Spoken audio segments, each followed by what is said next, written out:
You, I, and everyone around us have always existed and always will. Death is a change of form. Pleasant and unpleasant are just sensations. Don't make important decisions based on them.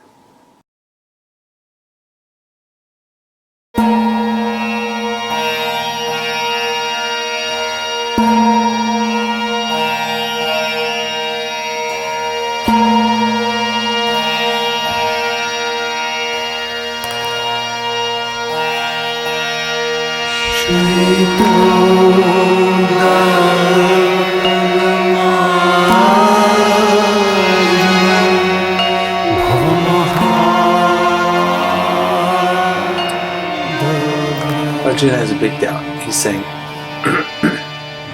he's thinking, Krishna, first of all, you're saying, Natvevaham jatanasham. And then you say, Dehnos minyata dehe komaram yogadam. So first you say, we don't die. And then you say, your body dies. So then what doesn't die? And why is it not important that the body dies? So to answer that doubt, this next section begins. This is where Krishna says, Na sato vidyate bhavo, na bhavo vidyate sata. If something can be destroyed, it's not truly real. If something is truly real, it cannot be destroyed. People who can see this have real vision. So he says, Na sato vidyate bhavo. A thing that is not real doesn't really exist. Na bhavo vidyate sata. And a thing that actually exists, the thing that is real, never ceases to exist. Doesn't have to be created, doesn't have to be maintained, doesn't have to be destroyed. It exists. It's real. This is coming in the context of the previous discussion that they're having about what dies, what doesn't die. Arjuna's going to ask him, what is this indestructible thing? Is anything really indestructible? Krishna says, yes, the indestructible reality is everywhere, pervading everything. Arjuna, what is it? Krishna, life force, the soul, consciousness. So he says, Avinashi tu tad vidhi yena sarvam idam tatam. Yena sarvam idam tatam.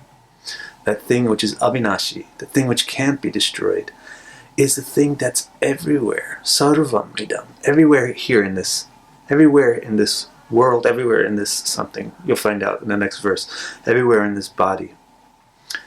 The essence of you, the essence of your body even, the essence of what you are, the thing that's essential to everything about what you are, cannot be destroyed. And so if you want to know what that is, what's the thing that pervades, what is the essence of you, what is the thing that pervades your whole entire body? It's consciousness. The ability to be aware, the ability to perceive existence. That's the essence of you. And that thing is something which is never created, doesn't need to be maintained. It exists naturally, and it never gets destroyed. Then in the next texts, 18 and 19, Krishna is going to explain the opposite thing. Arjuna is going to say, okay, the thing which is real is the thing that pervades my whole body. What's the thing that's unreal? What's the thing that gets destroyed? So this is where Krishna says, Antavanta ime deha. Krishna says, the thing which is unreal is the body, which is the temporary external form of the indestructible and infinite soul. So the essence of what we are is consciousness, which is never created, doesn't get maintained, doesn't need maintenance, and is never destroyed.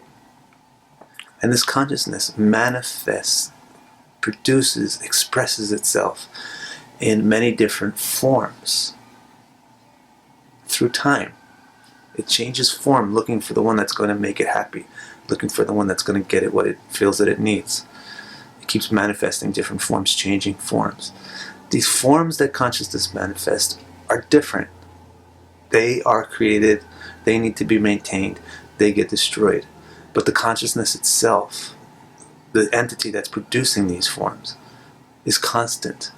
Then Krishna tries to bring it home a little bit back to the immediate thing that Arjuna is dealing with. So Krishna says, now imagine a wise person in your position, faced with the extremely unpleasant duty of fighting a war against his own family. What would he do? Arjuna, I don't know. Krishna, he would fight. Arjuna, how would he be able to cope with the pain and confusion?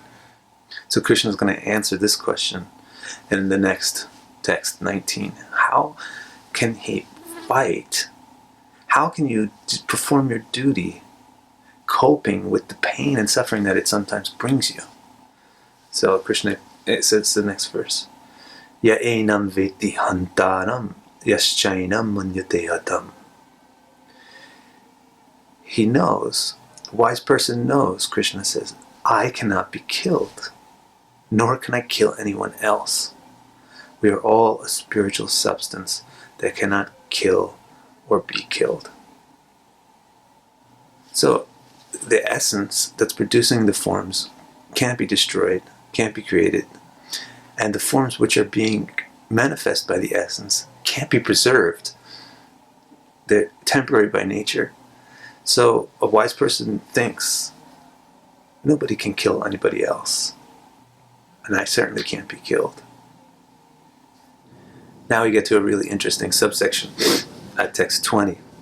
Arjuna's going to think, all right, there's consciousness, which is the essence of what I am, and this body it's just the form that it produces. Okay, sounds good, sounds good, but why should I believe that? What proof is there that the soul is not destroyed, consciousness is not destroyed or damaged when its body dies? The soul and the body are so intimately, thoroughly linked together. How can you say ripping the soul out of the body is not going to damage the soul? So Krishna is going to reference a mantra from Katha Upanishad to answer Arjuna here. First thing Krishna is going to do is he's going to reference the Veda, because that's the source of knowledge, the Veda. The next thing he's going to do after this, about 6 texts after this, he's going to supply logical reasoning too. So the two of them are important. Something should be supported in the Veda, and it should also be rational.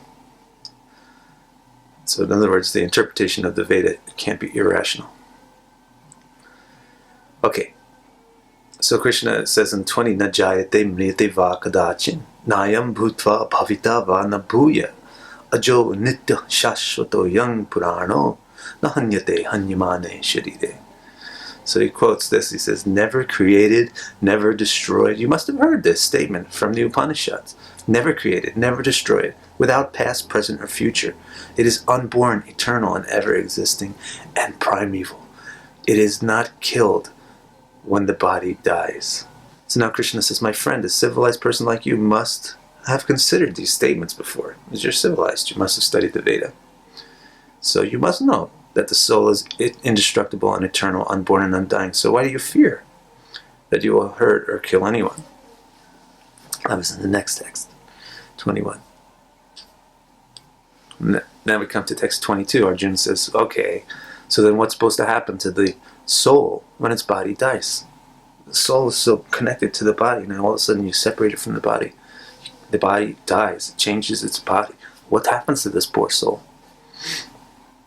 So Krishna says, Vasamsi jirnani yatha vihaya Navani grananti naro parani tata sharirani vihaya jiran yanyani samyati navani dehi. He says, when the soul releases one body, it takes another one. You see, Arjuna's thinking the soul is actually dependent on the body. How can the soul manifest itself without a body? So Krishna says that's okay. When the soul lets go of one body, when it takes another one. When it's done producing one form, inhabiting one form, embracing one form, it produces another and embraces that one.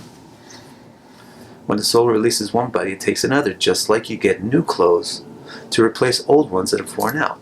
So it's very instructive right here, this analogy. We get sick and tired of the conditions of one body, and or our momentum of karma brings us to the end of our allotted period of time for occupying that body. So the same way, when the soul gets rid of one body, due to karma or due to desire or due to both, then it takes another one, due to karma or due to desire or due to both. Arjun's doubt is, how can the soul not be damaged or destroyed by such a catastrophic change? Okay, you're talking about clothes, changing clothes. That's fine, because the person is not completely woven into the fabric of the clothes. But that's an analogy, but the actual substance that we're talking about is the soul changing its body, and the consciousness is totally woven into the body. So how can it not be damaged by such a catastrophic change? So that's where Krishna says, Nainam chindanti shastrani, things like this. He says, life force is simply impervious. It's not a damageable entity. It's not fragile. It's certainly not fragile. Consciousness. And it's actually impervious. It exists. Therefore, it is impervious to creation, maintenance, and destruction.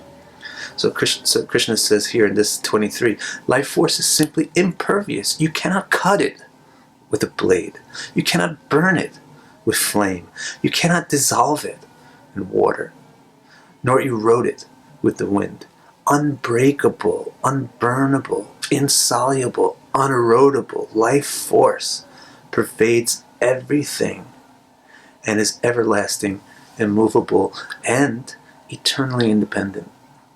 So independent means it's not dependent on anything else. It exists. It doesn't require anything to create it or maintain it. It's immovable. The situation, it cannot be changed. The situation of its existence cannot be changed. It's immovable. It's everlasting, and it's everywhere. It pervades everything. It's not in scarcity. It's unerodable. It's insoluble, unburnable, unbreakable. It's impervious. Now Arjuna wants to know why. So we're going to come to text 25. Arjuna says, why is the soul impervious? And Krishna answers, avyaktoyam achintyoyam avikaroyam uchate tasmad evam viditvainam nanushochtum arasi. Why is the soul impervious? Krishna says, those who have realized what life force is describe it as avyakta, non-manifest, achinta, beyond conception. It is not really even in its body. You're thinking that the soul is so woven into its body, the consciousness has pervaded the whole body, so it must be so woven into the fabric of the body. But actually, the soul is not like that. It's unmanifest. It's so subtle. It's not physical. It doesn't have to tangibly interweave with its body. It's unmanifest, avyakta.